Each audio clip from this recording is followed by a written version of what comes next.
नजीब अयूबी साहब, आप लोग बरसों से कहते आए हैं कि कराची के साथ नाइंसाफी हो रही है। सर, अगर वाकई ऐसा है तो फिर अवाम को सिर्फ एहतजाज क्यों मिलता है, कोई मुस्तकिल हल क्यों नहीं मिलता? तैमूर तालपुर साहब का बहुत शुक्रिया कि उन्होंने कम से कम बहुत अच्छी ये बात की है कि हम तनकीद को जो इस्लाह के गरज से होती है उसको खुशदिली के साथ सुनते हैं। और बहुत अच्छा किया ये आपने डिस्क्लेमर पहले दे दिया। और मैं वही बातें करूंगा जो तैमूर साहब ने जिनकी निशानदेही की है। और पहली बात तो ये समझ लें कि मैं किसी सियासी जमात को ना तनकीद का निशाना बना रहा हूँ, ना क्या एक सियासी जमात के हवाले से बात कर रहा हूँ। मैं एक शहरी की हैसियत से बात कर रहा हूँ, कराची के शहरी की क्या सोच है। तो जो बातें हमारे तैमूर तालपुर साहब ने की हैं उसमें पहली बात तो है कि जनाब सारे लोग कराची आते हैं इलाज करवाने के लिए। बहुत अच्छी बात है। ये जो जिला अस्पताल है, जो वफाक का प्रोजेक्ट है, और सिविल अस्पताल है, ये दो गवर्नमेंट के ऐसे हॉस्पिटल्स हैं कि जिसपे पूरे पाकिस्तान का लोड है। और इसी तरीके से दिल का जो अस्पताल है उस पे पूरे पाकिस्तान का लोड है।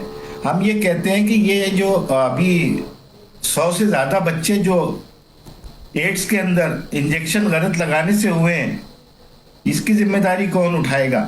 इस शहर के बच्चे इलाज के लिए वली का अस्पताल जाते हैं और वहां जाके जब उनको सिरिंज लगाई जाती है 8 साल के बच्चों में जो है वो डायग्नोज हुआ है। बिल्कुल ठीक। इस पे भी तो जरा मेरे करम फरमा इस पे गौर करें कि मेरे बच्चों के साथ ये क्या हो रहा है। और ये ऐसी बीमारी है कि जो आगे मल्टीप्लाई होती है। अच्छा, इसके बाद आ जाइए शारिया भुट्टो। माफ कीजिएगा, शारिया भुट्टो कराची के शहरियों का प्रोजेक्ट नहीं है और सिंध हुकूमत का भी प्रोजेक्ट नहीं है। ये प्रोजेक्ट तो डीएचए का मंसूबा है।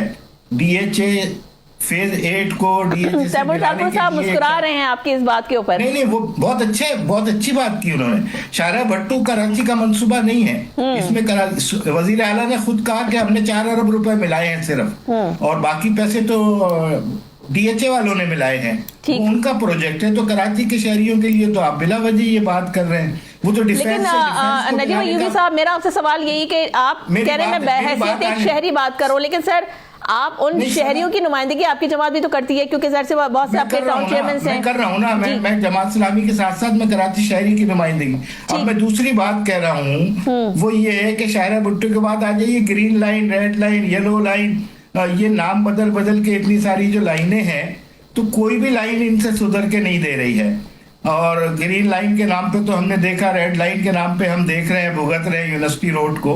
तो ये देखिए, अब एक अहम बात है, अच्छी भली यूनिवर्सिटी रोड बिगाड़ दिया है। अगर हम पिन पॉइंटेड बात करेंगे ना एक एक प्रोजेक्ट को, तो इनसे प्रोजेक्ट का ये पेशन ही नहीं है इनका। ये काम कर नहीं सकते। 18 साल में ये बहुत कुछ कर सकते थे। लेकिन अब प्रॉब्लम क्या आ रही है? प्रॉब्लम ये आ रही है कि मैं जब एनालिसिस करने बैठता हूं कि कराची के अंदर जो भी प्रोजेक्ट अनाउंस हो रहे हैं वो फॉरेन फंडिंग से हो रहे हैं। फॉरेन फंडिंग यानी बैंक से आप ले रहे हैं, एशियन बैंक से, तरक्याती बैंक से, फला से, वर्ल्ड बैंक से आप उठा रहे हैं, और आप वाटर बोर्ड को गिरवी रखवा के उठा रहे हैं। तो ये पैसे तो कराची के शहरियों ने दे रहे हैं।